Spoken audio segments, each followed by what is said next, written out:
Good evening, and thank you for choosing to be with us tonight. I'm Samantha Bird. Will the Calexico Police Department continue using military equipment in emergency situations? That's a question that the Calexico City Council and the Police Department are trying to answer. Our reporter Karina Bazarte has the story. California Governor Gavin Newsom signed a bill back in 2021 allowing law enforcement and agencies to have military gear. However, some members with the city of Calexico don't agree.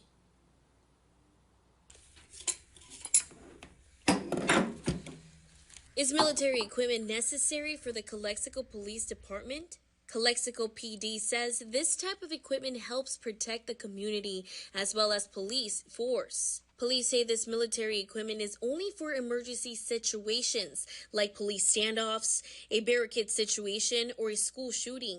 For example, for chemical agents, right? If somebody's barricading in a house and he has weapons inside the house or has potential to have weapons, then we will introduce chemical agents in order for him to be persuasive, to persuade him to exit the house. However, the city, in a 3-2 vote, decided to give the police department a 120 days to use the equipment before deciding if they can use permanently. These tools can help protect the public, but when they're misused, they can absolutely hurt the public. I was able to ride along with Officer Aguirre to show us how military equipment would work. We usually carry our rifles in our unit.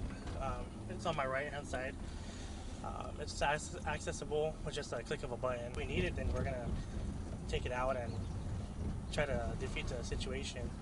But once the situation's over and it's not in need, we'll put the rifle back. Now talks about military equipment will continue next week. City council members are planning to have a ride-along with the police department next Friday. Reporting from Calexico, I'm Karina Bazarte.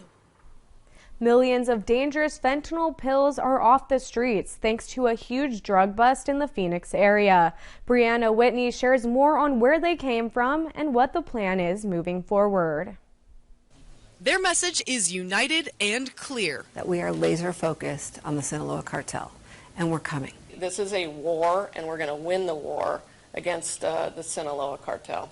The Arizona Attorney General and the Drug Enforcement Administration calling out what's considered to be the most powerful drug trafficking organization in the world after showing 4.5 million fentanyl pills seized during a 3-year-long investigation, along with cocaine, meth, heroin, firearms, and cash. The narcotics seized totaling more than $13 million. Officials say it's a cash cow for the cartel, and they're going to stop this. But how? I mean, it's a real Herculean challenge from both sides of the border. Yon Grillo is a longtime journalist in Mexico covering drugs and organized crime. He says the Sinaloa cartel targets certain cities as hubs to mass distribute fentanyl. And Phoenix, Arizona is one of those hubs. So it's a place you bring in drugs from Mexico, from Sonora, and then they'll be brought into safe houses in Phoenix and then go to other places. DEA Special Agent Sherry Oz says they have a plan to take out the biggest cartel operatives. So we're looking at taking out the worst of the worst, and we're focused on that regardless of where that person is located. But Grillo says big picture, that wouldn't do much to stop them. And you kill 100 people, there's still probably 100,000 more cartel operatives here in Mexico. So you're not going to change that. And most of them are hidden in cities and towns and houses and moving around. And, you're not going to take out the cartel that way. So it's a very, very big challenge. Grillo says supply and demand plays a part in any business. So if the U.S. and Arizona can lessen the demand for drugs like this, that's one way this crisis could improve. Grillo says traditionally the cartel is much more cautious in carrying out murder in the U.S. rather than Mexico. But if they're being called out by officials like this, it's something to monitor. And there is a concern that the violence could go up in the United States, or there could even be a response to law enforcement. But that would really be a game changer if that happened. And now we bring in Melissa Zaremba from the KYMA Weather Center. What's the weather looking like? Hey Sammy, so nice for you to be joining us here on Fox 9 and nice seeing you at the anchor desk, and we're getting ready for the weekend. So yeah, the temperatures and also tracking cooler temperatures, as well as we're going to have more activity this weekend as well. So good thing for you to ask that, because I mean, conditions today, not too bad. I mean, we definitely had some breezy conditions out there, and even looking on our RV World Yuma Skycam, pretty dark out there, so we can't see a whole lot, but I am tracking another active weather pattern that is entering our region, and it's even starting to make big impacts already in northern parts of California and even in near Reno with some snow. So tracking the storm system to continue to move from the west into the east, so it's definitely going to make its way here, especially as we go into our Saturday. So tracking some rain potential here in the desert Southwest, also more stronger winds, and like I mentioned, even cooler temperatures. So lots still to come as this active weather continues.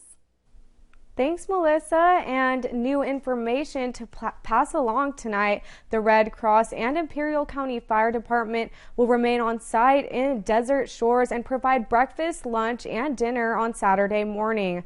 About 1,150 customers remain without power in the Salton City Beach, and Desert Shores area. That number is down from the initial 2,500 as of Tuesday night due to the high winds that swept through on Tuesday. The help shelter is located at the Veterans of Foreign Wars Post 3251, located at 50 Desert Shores Drive in Desert Shores, California. Also, the Find Food Bank of Riverside County will be conducting a food distribution Saturday morning at the West Shores High School parking lot from 10 a.m. to 12 p.m. Red Cross has established a caseworker hotline where individuals can leave voicemails expressing their needs. The number is shown on the screen. Also, a reminder on the Find Food Bank of Riverside County will be conducting this food distribution Saturday morning at West Shores High School parking lot. Imperial County Department of Social Services staff will continue to be present at the shelter throughout the day on Saturday as well. And a trial date has been set for late October in the lawsuit between Yuma Regional Medical Center and the Hospital District Board 1. Our Adam Klepp was in court today for the latest hearing and brings us the details.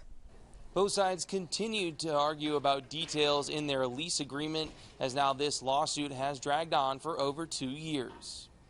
Yuma Regional Medical Center and the Hospital District Board appearing in court. While some pretrial issues with discovery documents remain, Judge Lawrence Kenworthy set a trial date for October 23rd, which would last through November 1st. The hospital district is an elected board of community members which manages the lease of the land YRMC is built on. They claim the hospital has not reported financial information to the board as frequently as it is required to according to their lease. Chairman Dr. Jeremy Curry is glad to see the case moving forward. We're delayed by the LifePoint deal, which did not go through. So now we're finally on track to get this matter resolved. YRMC has previously claimed it is not required to provide the financial information the district is asking for. No representatives for YRMC other than their counsel were at the hearing, and administration did not respond to a request for comment for this story. To pay for their legal counsel, Kutak Rock from Scottsdale, the hospital district says it's taxing property owners in Yuma County. So far, the legal fees have amounted to over $1 million. Local Danny Bryant says he's fine paying the tax to allow the district to defend itself for now. Now, that doesn't mean I want to continue doing that forever. That's why I'm glad to see the trial date set. I'm glad to see the community moving forward. A final trial management conference was also set for September. Reporting in Yuma, Adam Klepp, News 11. A presidential candidate is in Yuma today. Anthony Hudson is already out on the campaign trail, saying he's running as an independent, even though his political views do align with the Republican Party. He says he came to Yuma after hundreds of locals reached out to him. Hudson says he wanted to visit our local border and hear about current immigration issues. Boots on the ground. That's my philosophy. I am a hardworking blue-collar man, and I believe in being present in situations like this, not sitting behind a desk. Hudson attended Thursday's border hearing and will be in town through the weekend. And the Skills USA regional competition took place today at Arizona Western College. High school students from across Yuma County competed in several different categories that includes video news production, automotive, welding, criminal justice, and photography.